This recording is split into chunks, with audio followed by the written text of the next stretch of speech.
morning, Move. How are we doing? Good, good. Got a question for you. When was the last time that you were afraid? Like, really afraid? I could tell you a lot of stories. One that happened most recently is when I almost lost my son at the Denver International Airport. Now, right? Here's what had happened was, we were on the train. There's a train that connects all the concourses. And we're on the train, and it's almost our stop, and it's me, and it's my son, and then there's this elderly couple, this elderly man, and he's in a wheelchair, and then his elderly wife is pushing the wheelchair, but they're all alone. So the train doors open, and she goes to push him out, and she keeps hitting like the lip, like where the train is, like the lip to get like up over into the concourse. And then she just keeps ramming the wheelchair over and over, and just keeps hitting the lip, and he's about to fall out. So I do the nice Christian thing, right? Being a good Christian, and I'm like, oh, let me help you. This is ridiculous. So I get in front of him, and I lift up a little bit, and she pushes, and we get him over the hump.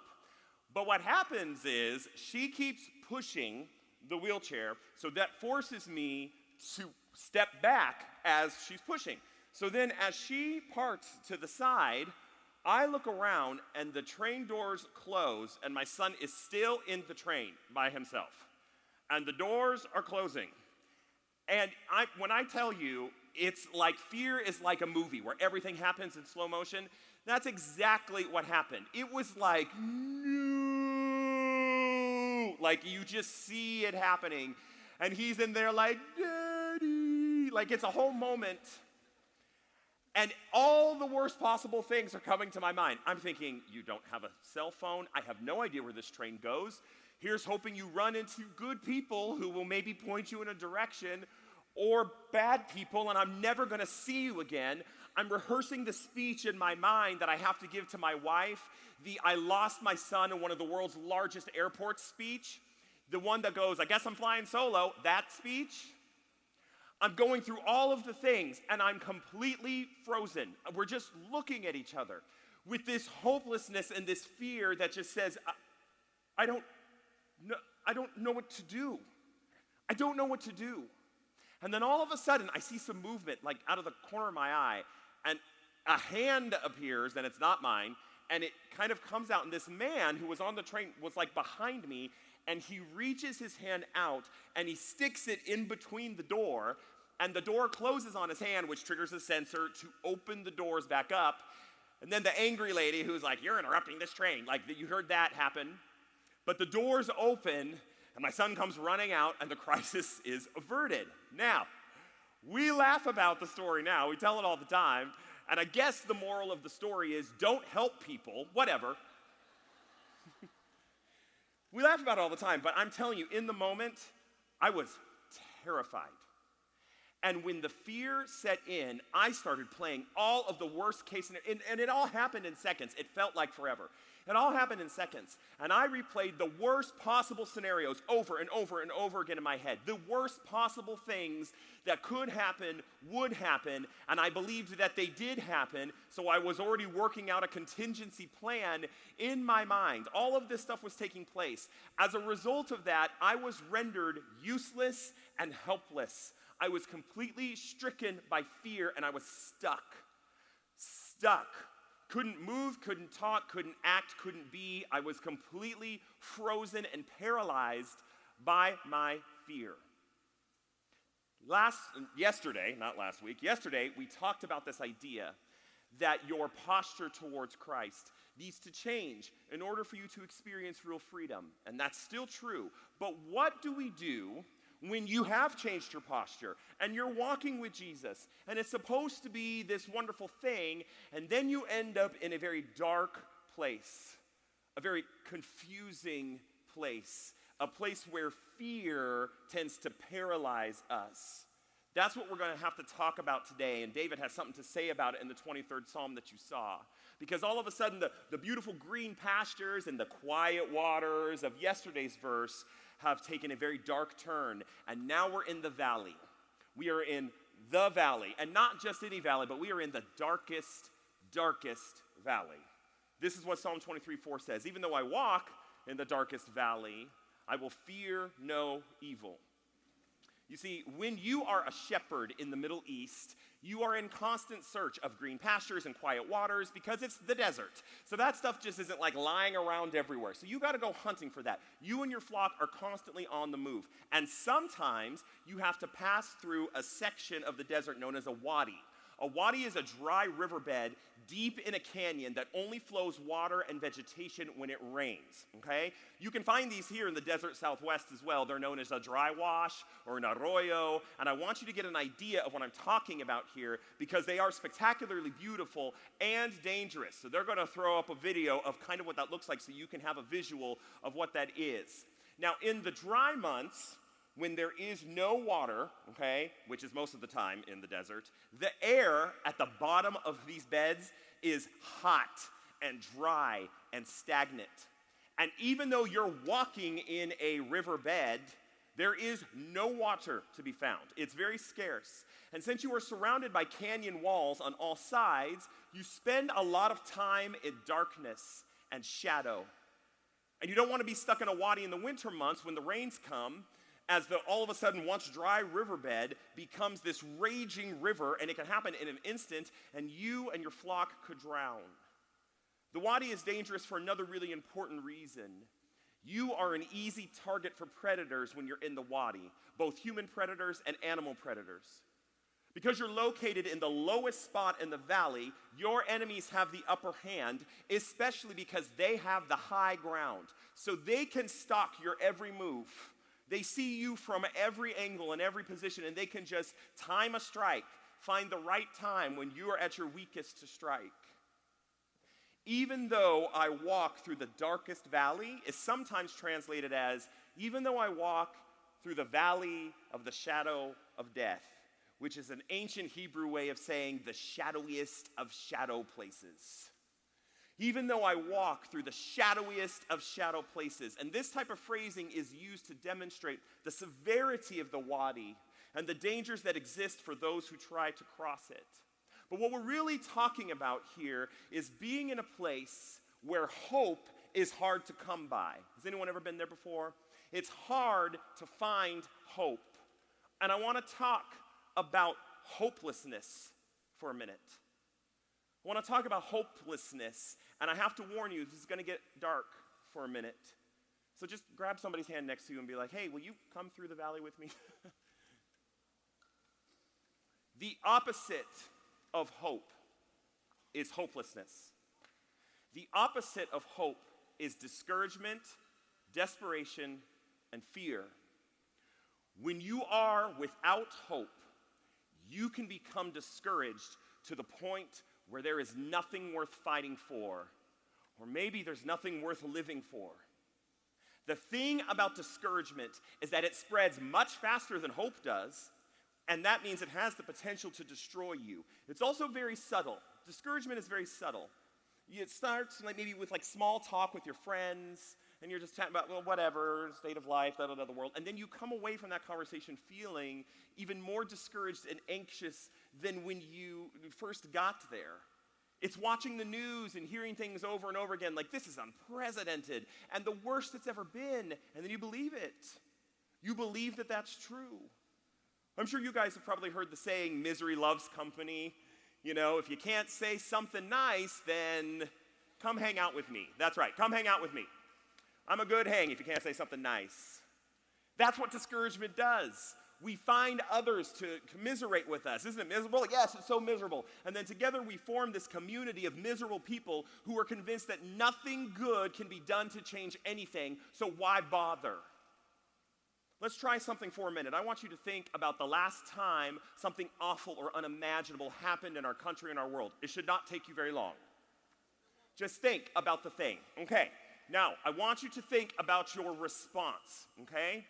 Were you as heartbroken as you were the first time something like this happened?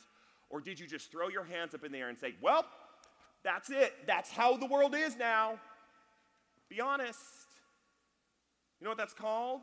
That's a discouragement that comes from hopelessness.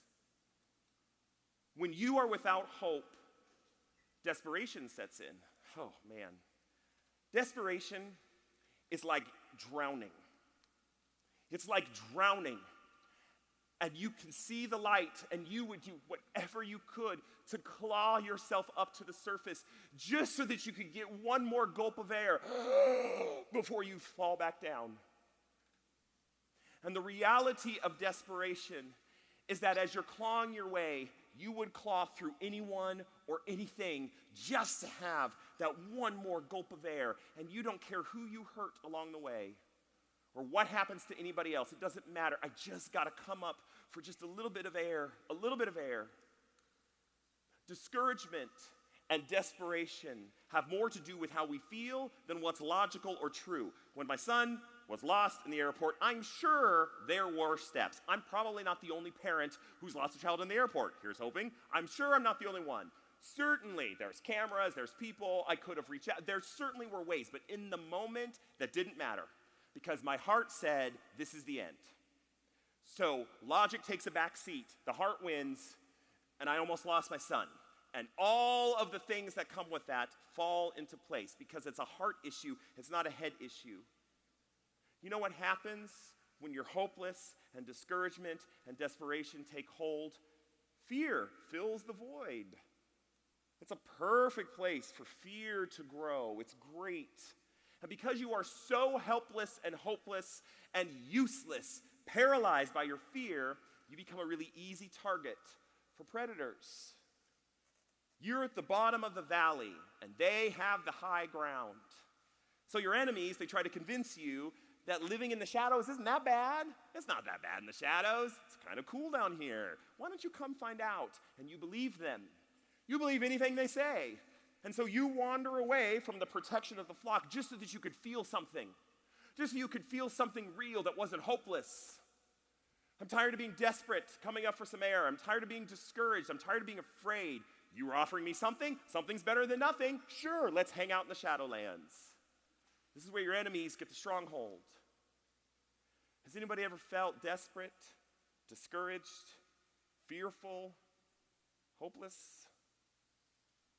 I'm guilty of feeling this way more than once. And as a Christian, I know I'm supposed to be like in this world and not of this world, but sometimes I feel like I agree with the world when the world says that all is lost and there is nothing to hope for. And I know that I shouldn't feel this way, but I do. I do. What am I supposed to do? That, my friends, is the valley of the shadow of death. How do we get out of this wretched, wretched place? Like the old preschool song says, you can't go under it, can't go around it, must go through it. Even though the shadowiest of shadow places is full of dangers, David is not afraid here. Listen to what he says again. Even though I walk through the darkest valley, I will fear no evil. And the reason why David is not afraid of walking through the wadi is because he's not walking alone. The same shepherd that was with him in the green pastures is also with him in the shadowlands. And we know this because of the second part of this verse. He says this, "For you are with me, your rod and your staff, they comfort me." Not only is David not afraid because God is with him, but David's not afraid because God has brought some very powerful weapons with him. His rod and his staff. You've all seen a typical shepherd's staff, right? The thing, the hook. It's like the basis of every church play you've ever been in. Oh, do you need a Jesus, a shepherd, a disciple, long robe, staff? Like that's like every play ever. You've seen the hook. It's actually a very useful tool, especially when you're herding sheep, because you can wrap it around their neck and pull them in a direction, or you can get them off of a ravine should they fall off, or you can help move them and guide them into place. It's a very helpful, useful instrument. The rod is just like it. The rod is a shorter, kind of mace-like instrument that can be used for striking down predators who try to attack, like wolves, both human and animal predators. The reason why the rod and the staff are comforting is because they function as both a guard against those who would try to come against the sheep and a guide for the sheep as they wander through the wadi, the darkest parts of the valley. Which brings me to Jesus Christ. In John's gospel, Jesus, again, uses this analogy, this same shepherd analogy that David's talking about, he uses to describe himself again. In John chapter 10, this is what he says, I am the good shepherd. The good shepherd lays down his life for the sheep. The hired hand is not the shepherd and does not own the sheep. So when he sees the wolf coming, he abandons the sheep and he runs away. Then the wolf attacks the flock and scatters it. The man runs away because he's a hired hand and he cares nothing for the sheep. Again, Jesus referring to himself as this good shepherd, but this time he's talking about how far he's willing to go for his sheep. He's willing to die for his sheep. And we obviously know that, in fact, he did die because we are from the future, and we have the advantage of hindsight. You can read this whole story in your Bible. So we know that he died for his sheep. But if you were there in the time of Jesus hearing this story, this entire analogy is it's way over your head. Way over your head. In fact, if you read this entire story, at the end of all this analogy, they go, I think this man is crazy. He might be demon-possessed. We should do something about that. Like, they just don't understand. Why would a shepherd lay down his life willingly for sheep? A mediocre shepherd might go maybe a little bit to take care of sheep, but hey, the reality is, profit and loss margins, every now and again, a wolf's going to snag a sheep, a helpless sheep. It is what it is. That would be probably a mediocre shepherd, right? But Jesus doesn't see it that way. Not one sheep. Not one. And if one goes missing, I would go find it. And if one is hurt, I would fix it. And if one was lost, I would guide it. It doesn't matter. Even the one. Take the hired hand in Jesus' analogy. Although he was hired to protect the sheep, he ran for the hills as soon as he saw a wolf, like the first sight of a wolf. He did not stay to protect the sheep because they weren't his. They're not his. What does he care if sheep go missing or lost or eaten or destroyed? He has no skin in the game, none. He has not had to sacrifice anything to protect the sheep, so it means nothing to him. When you are in the valleys of life, it is really easy to be fooled by other people pretending to protect you, to look out for you, to have your best interests at heart, when the reality is, at the first sign of trouble, they're going to leave you to the wolves. They're gone. But not Jesus. Jesus paid it all of it, every last drop of blood, so that he could protect his sheep. So he's not going anywhere. He paid for you. He purchased you with his blood. You're his. He's got stake in the game. And it doesn't matter how dangerous the stakes are, or how dark the valley is, or how far away you wander. When you are in the darkest moments of life, Jesus functions as both rod and staff, the guard and the guide. Even though that doesn't make the valley any more pleasant, and even though you still have to go through the valleys of life, what it should do is do what it did for David, which is fill you with a sense of comfort. A sense of comfort. That God didn't bring you through the valley to leave you to die in the valley. So if he brought you to it, he's going to see you through it. So what do we do? What do we do when we find ourselves paralyzed by fear and frozen in the valleys of life? When hopelessness just abounds and desperation and discouragement are a second language to us and fear is an all-consuming fire? This is what we do.